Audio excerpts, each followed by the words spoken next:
pre-modern staples according to statistics. So of course we have the fetch lands. There's only 5 in pre-modern, but they see so much play and they are definitely staples. We also have the 10 pain lands, 5 allied and 5 enemy colors. They see a lot of play too. And lastly, we have these multicolor lands. Many of the combo decks or multicolor decks play these lands.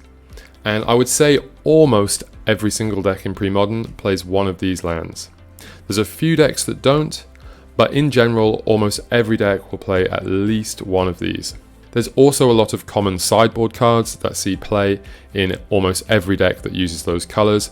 These are some of the more common examples. Moving on to removal, these are the most played removal spells. Swords to Plowshares is actually the most played card in pre-modern. And these are the most played card draw spells. Impulse, just beating out fact or fiction.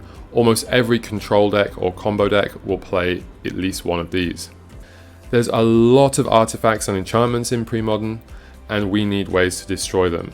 Naturalize is actually the 3rd most played card, and if you counted Seal of Cleansing and Disenchant as the same card, then they would be the 4th most played card.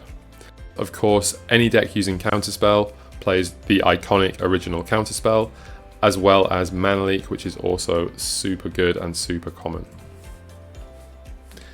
For discard and disruption, you'll see these in almost every deck that plays black. They are super staples of the format and great.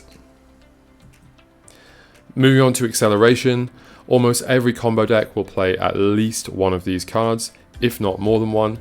Unfortunately, Mox Diamond is super expensive, but you definitely don't need it. Many combo decks don't play it, and even in the ones that do, you can still play the deck very well with something else instead. So I removed the creatures from specific archetypes like goblins or elves that were skewing the data, just because those decks get played a lot, and I put some of the ones that are in many different decks. So these cards are staples of the format and you'll see them in a lot of different decks.